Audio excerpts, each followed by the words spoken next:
জয় শ্রীকৃষ্ণ। রাধে রাধে।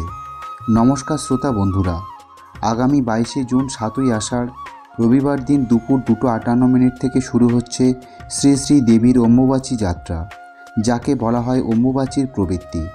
এবং এই অম্বুবাচী থাকবে আগামী 26শে জুন বৃহস্পতিবার ভোর 3:21 পর্যন্ত, অর্থাৎ এই সময়কালকে বলা হয় অম্বুবাচীর নিবৃত্তি।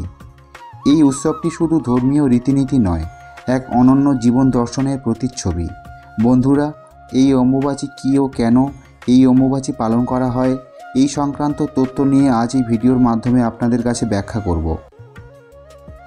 অম্বুবাচী চলাকালীন সময়ে কোন কোন জিনিসগুলি পালন করতে হয় এবং শাস্ত্রে এই সময়ে যে যে বিষয়গুলিকে নিষিদ্ধ বলে গণ্য করা হয়েছে, এই সব বিষয় নিয়ে আজকের এই ভিডিওতে আপনাদের সাথে বিস্তারিতভাবে আলোচনা করব। শ্রোতা বন্ধুরা, ভিডিওটি মনোযোগ সহকারে সম্পূর্ণ দেখবেন। আশা করি ভিডিওটি দেখে আপনারা উপকৃত হবেন।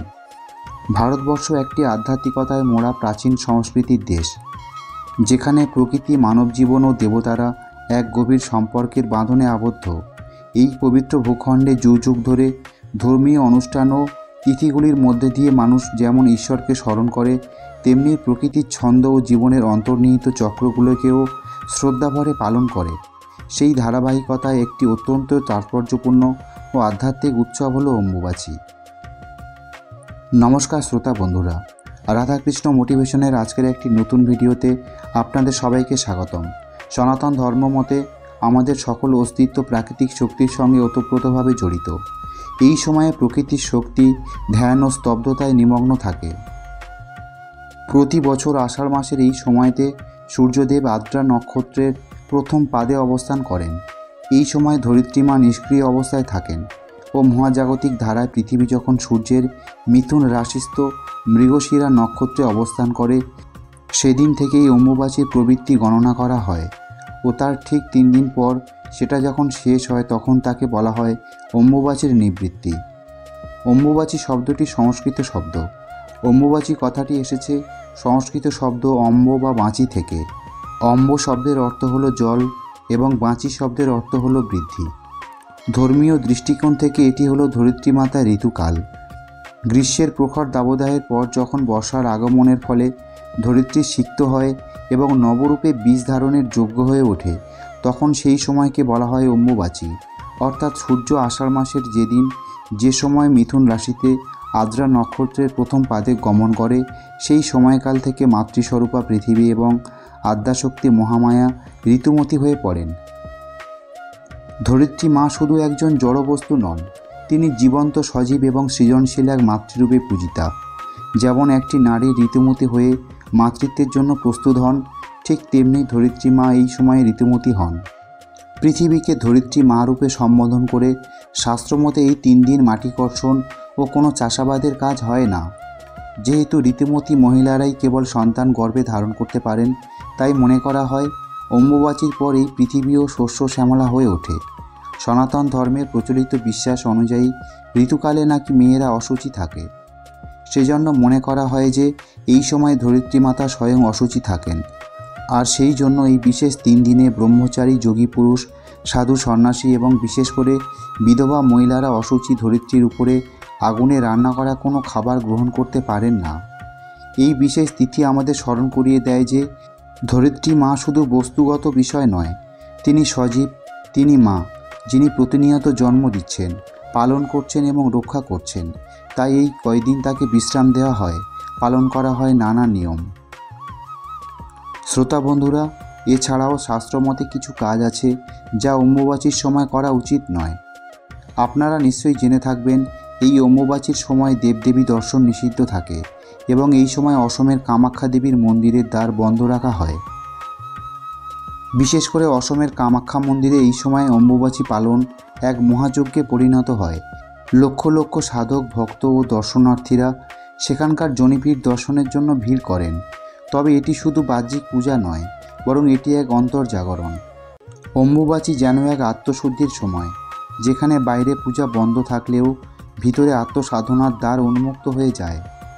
কিন্তু অনেকে প্রশ্ন করেন, আমাদের বাড়িতে যে দেবদেবী রয়েছে, যে ঈশ্বরের উদ্দেশ্যে আমরা প্রতিদিন ভগবানকে ভোগ নিবেদন করে থাকি, সেই কাজগুলি কি আমরা এই অম্বুবাচী চলাকালীন সময়ে করতে পারব? এছাড়া সন্ধ্যা দেওয়া, শাঁখ বাজানোর মতো যে কাজগুলি আমরা প্রতিদিন করে থাকি, সেই কাজগুলি কি এই অম্বুবাচী চলাকালীন সময়ে করা যাবে? এর উত্তরে আপনাদেরকে বলি, প্রতিদিন আমরা যে সমস্ত নিত্যকর্ম করে থাকি, অর্থাৎ প্রত্যেক দিন করা হয়ে থাকে, সেই সমস্ত কাজের ক্ষেত্রে এই অম্বুবাচী চলাকালীন সময়ে এই কর্মগুলি পালন করার ক্ষেত্রে কোনো রকম বিধিনিষেধ নেই। তাই প্রতিদিন আপনি যে নিত্যকর্ম করছেন, সেই কর্মগুলি চালিয়ে যেতে পারেন। প্রতিদিন যে ভগবানের উদ্দেশ্যে আপনি পূজা করে থাকেন বা পূজা করার সময় আপনি যে মন্ত্রটা উচ্চারণ করে থাকেন, এই অম্বুবাচীর 3 দিন সেই মন্ত্র উচ্চারণ করবেন না। শুধুমাত্র প্রদীপ এবং ধূপ প্রজ্বলন করে প্রণাম করলেই যথেষ্ট। আর আপনি যদি কোনো গুরুমন্ত্রে দীক্ষিত হয়ে থাকেন, তাহলে আপনি এই গুরুমন্ত্র জপ করতে পারেন। কিন্তু যদি আপনি কোনো দীক্ষা না নিয়ে থাকেন, সেক্ষেত্রে আপনার এই অম্বুবাচী চলাকালীন সময়ে মন্ত্র উচ্চারণ করা যায় না। শাস্ত্রের সিদ্ধান্ত অনুযায়ী অম্বুবাচী চলাকালীন সময়ে যে কোনো রকমের শুভ কাজ বা মাঙ্গলিক কাজ করা থেকে এই সময় বিরত থাকতে হয়। যেমন গৃহপ্রবেশ, উপনয়ন, বিবাহ, গৃহ আরম্ভ, এই সব কাজ অম্বুবাচী চলাকালীন সময়ে করতে নেই। এমনকি কৃষিকাজ সংক্রান্ত কোনো কাজ এই সময় করা চলে না। এই সময় মাটি খোঁড়া এবং বৃক্ষরোপণের মতো কাজকে নিষিদ্ধ বলে মনে করা হয়। এই সব কর্মগুলোকে বলা হয় কাম্যকর্ম, এবং শাস্ত্রে এই সব কাম্যকর্ম করা থেকে বিরত থাকার কথা বলা হয়েছে। প্রতিদিনের পূজায় যা যা আপনি করে থাকেন, অর্থাৎ শাঁখ বাজানো, ধূপ বা প্রদীপ প্রজ্বলন করা, ভোগ নিবেদন করা, এই সমস্ত কিছু কর্ম আপনারা নির্দ্বিধায় করতে পারেন। কিন্তু এই নিত্যকর্ম ছাড়াও এক ধরনের কর্ম হয় যাকে আমরা কাম্যকর্ম বলে থাকি, অর্থাৎ মনের কোনো আকাঙ্ক্ষা বা কোনো ইচ্ছা নিয়ে যে পূজা করা হয়, যেমন উপবাস, ব্রত, সত্যনারায়ণ পূজা, এই সব কাম্যকর্মের পূজা অম্বুবাচী চলাকালীন সময়ে করা নিষিদ্ধ। অম্বুবাচী চলাকালীন সময়ে শাস্ত্রে এই 3 দিন কিছু নির্দিষ্ট কাজ না করার বিধান রয়েছে। এরপর যে বিষয়টির কথা বলবো সেটি হলো, যারা আদিশক্তির বিভিন্ন রূপ যেমন জগদ্ধাত্রী, দুর্গা, কালী, বিপত্তারিণী, মঙ্গলচণ্ডী প্রভৃতি দেবীর মূর্তিতে যারা পূজা করে থাকেন, তারা এই অম্বুবাচী চলাকালীন সময়ে অতি অবশ্যই একটি লাল কাপড়ের আচ্ছাদন দিয়ে রাখবেন। আর অম্বুবাচী চলাকালীন সময়ে এই মূর্তিতে কখনোই আপনারা স্পর্শ করবেন না। অম্বুবাচী নিবৃত্তির পর এই লাল কাপড়ের আচ্ছাদন স্নান করিয়ে আগের মতো পূজা করতে পারবেন। যে সমস্ত ব্যক্তিরা শাক্ত মন্দিরে দীক্ষিত, তারা এই সময়ে জপ ধ্যান করতে পারবেন, কারণ ধ্যান বা জপে কোনো প্রকারের দোষ হয় না। এই অম্বুবাচী চলাকালীন সময়ে তুলসী মঞ্চে প্রতিদিনের ধূপকাঠি বা প্রদীপ প্রজ্বলনের ক্ষেত্রে কোনো প্রকারের বাধা নিষেধ নেই। আরেকটি কথা মনে রাখা প্রয়োজন, প্রদীপ দেওয়ার সময় কোনো রকমের মন্ত্র বা হরে কৃষ্ণ মহামন্ত্র জপ করবেন না। বাড়ির গৃহস্থ মহিলা এবং পুরুষদের ক্ষেত্রে মনে রাখা প্রয়োজন যে অম্বুবাচী চলাকালীন সময়ে তুলসী গাছে জল দিতে নেই বা তুলসী পত্র তুলতে নেই। অনেক শ্রোতা বন্ধুরা প্রশ্ন করেছেন যে এই অম্বুবাচীতে কোন কোন জিনিস খাওয়া নিষিদ্ধ। তাদের উদ্দেশ্যে বলবো, এই অম্বুবাচী চলাকালীন সময়ে যে কোনো রকমের পোড়া জিনিস বা রান্না করা জিনিস খাওয়া নিষিদ্ধ। তবে কিছু ক্ষেত্রে ফল বা যে কোনো রকমের শাকসবজি আপনি খেতে পারেন।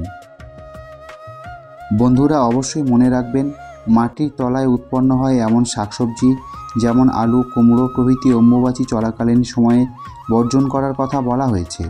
শ্রোতা বন্ধুরা, অম্বুবাচী উৎসব আমাদের ধর্মীয় সংস্কৃতির এমন একটি দিক যেখানে প্রকৃতির সঙ্গে মানবজাতির সম্পর্ককে অত্যন্ত সূক্ষ্মভাবে উপলব্ধি করা হয়। এটি শুধুমাত্র একটি ধর্মীয় আচরণ নয়, বরং জীবনের চক্র, নারীত্ব, সৃষ্টি ও বিশ্রামের গুরুত্ব কেন্দ্রীভূত করে তৈরি এক পরিপূর্ণ জীবন দর্শন। শ্রোতাদের মধ্যে অনেকেই প্রশ্ন করেছেন যে আমাদের বাড়িতে যে দেবদেবী আছে, অম্বুবাচী চলাকালীন সময়ে সেই দেবদেবীর পূজা করা যাবে কিনা, বা সেই সব দেবদেবীদের উদ্দেশ্যে ভোগ নিবেদন করা যাবে কিনা। এই প্রশ্নের উত্তরে আপনাদের বলবো, প্রতিটি গৃহে আমাদের যে দেবদেবী থাকে তাদের পুজো সাধারণভাবে সম্পন্ন হবে।